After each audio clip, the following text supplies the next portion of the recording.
All right, so here we go, Chapter 8, the progressives, and Section 1 is the drive for reform.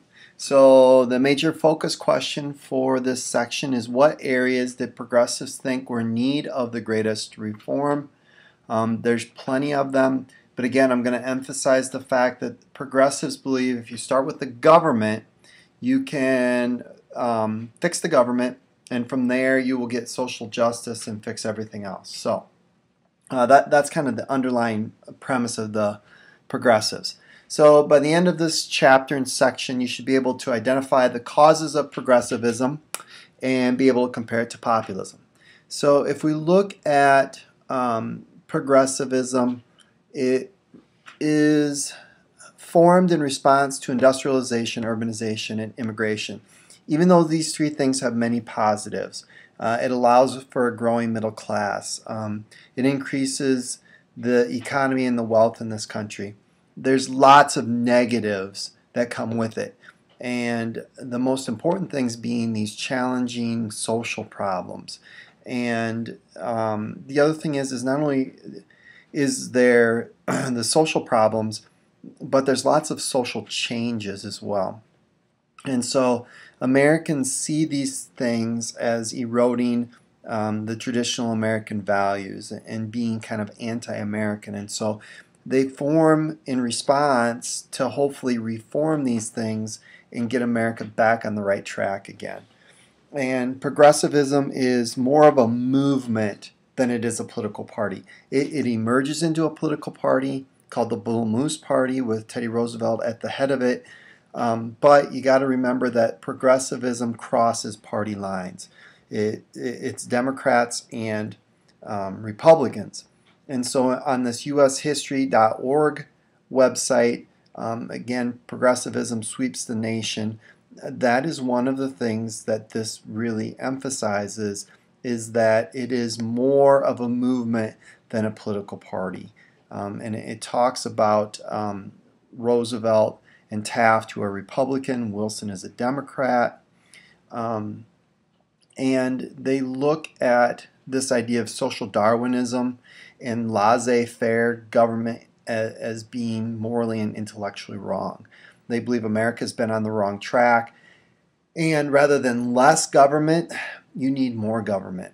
And rather than letting evolution, social evolution, take its course, the government needs to stop and correct abuses that happen because of nature and the free market. And so it really impacts all of these different areas. So if we look at progressivism too, there's lots of new ideas, and they want to see an honest, efficient government. Again, that'll lead to social justice. If you fix government, government fixes everything else. So the origins of progressivism, and again, it goes back to urbanization, immigration, and industrialization, but they come from all walks of life, all different political parties, social classes, ethnic groups, religious groups, and many are coming from this growing middle class. If you were to stereotype the typical progressive, it would be probably a middle class person, but I mean that's just kind of a generalization. It's not indicative of all the different progressives. They do share a concern about the changing nature of America and the changing face of America. Political corruption, monopolies, immigration. They want to put a stop to it, and they want to make America a better place. So if we look at some of the common core beliefs, they believe that industrialization and urbanization led to social and political problems. For industrialization, monopolies interfered with the free market economy and Adam Smith's natural laws, and urbanization led to political corruption and bribery and the breakdown of the American political system. So what they want is they want reforms to correct these problems and injustices. And again, government needs to play a key role. And not only that, but people could apply logic and reason and they could use that to make society more efficient and orderly. So they want to study society.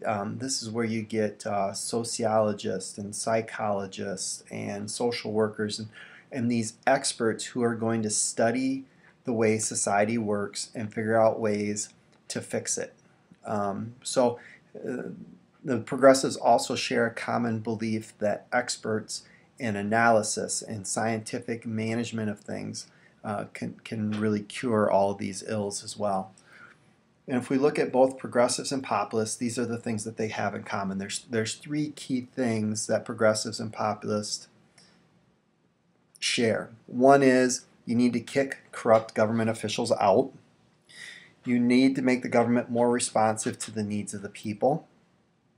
And you need to eliminate the abuses of big business. And once again, the irony of this era and our era is kind of astonishing. You look at the dysfunction in the American government today and the low approval rating of Congress. It goes to show what low esteem the American people hold for Congress.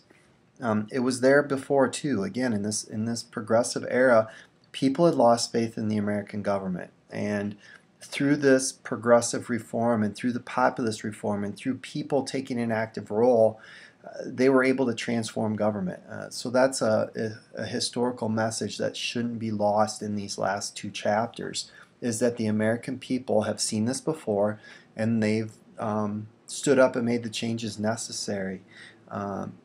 But it takes a lot of courage, and it takes a lot of work, and it takes a lot of effort and a lot of sacrifice, but it can be done.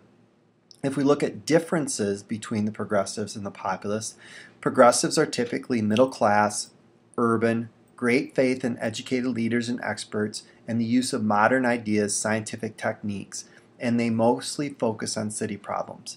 Populists, on the other hand, mostly rural farmers, some workers, great faith in the common sense of average people, and the focus is on more rural problems.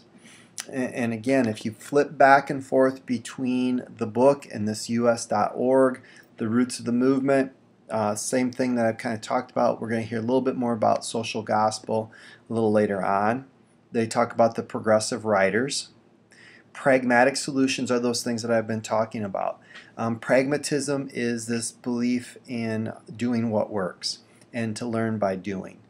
And this also influences the populist influence and all of the different things that the progressives pick up from the populists. So if we look at the things that the progressives target, it's a variety of problems. Political reform is one. And again, each kind of progressive group focuses on their own thing. For women, they tend to focus on the right to vote. They want to create an honest government, and in order to do that, they need to attack political machines. I'll try and find something that shows the anatomy of a political machine just so you kind of get a better idea of how it works. They also attack big business and this class system. So a second objective is to evaluate some of the social reforms that progressives attacked. So you've got muckrakers who reveal the need for reform. These are the journalists and writers who uncover the ills of society. In the book, it does a nice job of giving you an excerpt of The Jungle, written by Upton Sinclair. So there's lots of different things. But if we look at some of and these journalists are part researchers, part reporters, part sensationalists, I guess. But they look for political corruption, the life of the urban poor, and the problems of industrialization.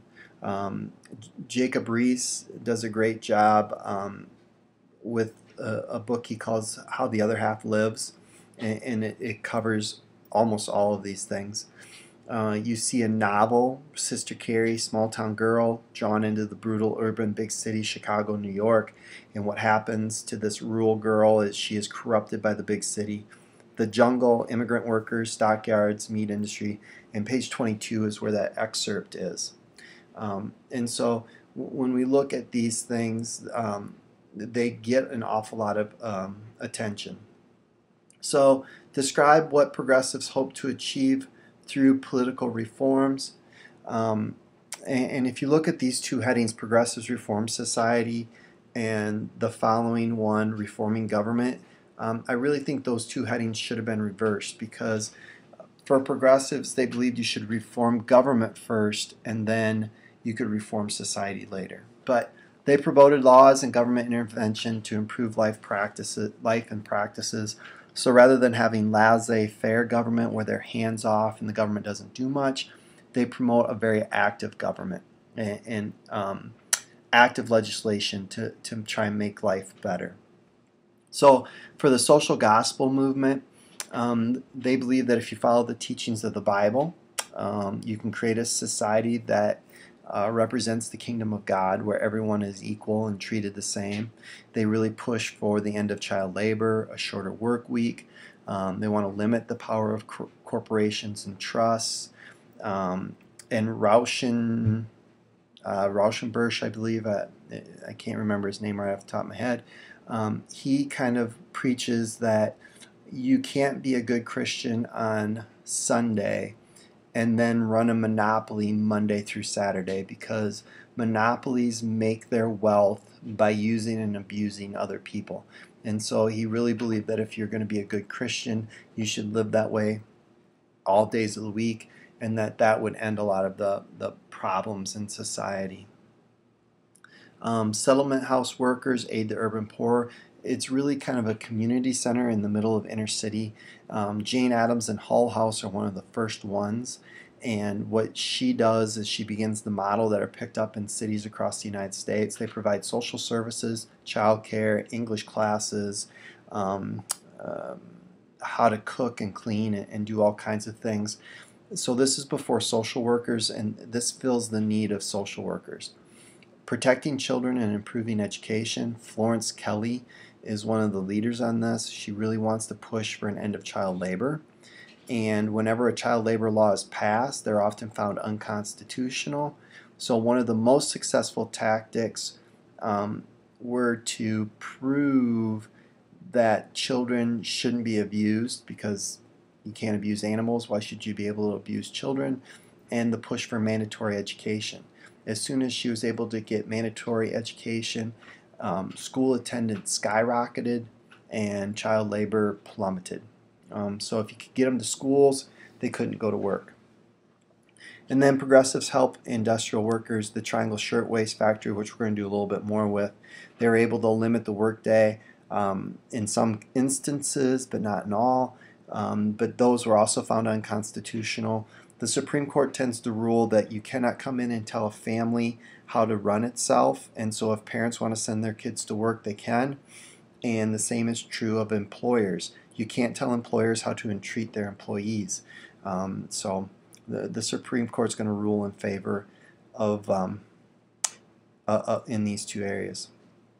So reforming government, political reform is going to lead to social reform. I mean, that's the emphasis here. And Galveston, I talked about Galveston the other day. The Galveston hurricane leads to the Galveston Plan. It's a commission type system where you have commissioners in charge of certain parts of the city. What it does is it decentralizes power. It takes power away from the hands of one person. It also spreads the wealth, so money goes through 5 people's hands, not just one person's hands. It really makes it difficult to have a politically corrupt system. It's far more difficult. So if we look at some of the progressive reforms for election rules, how do we make government more responsive?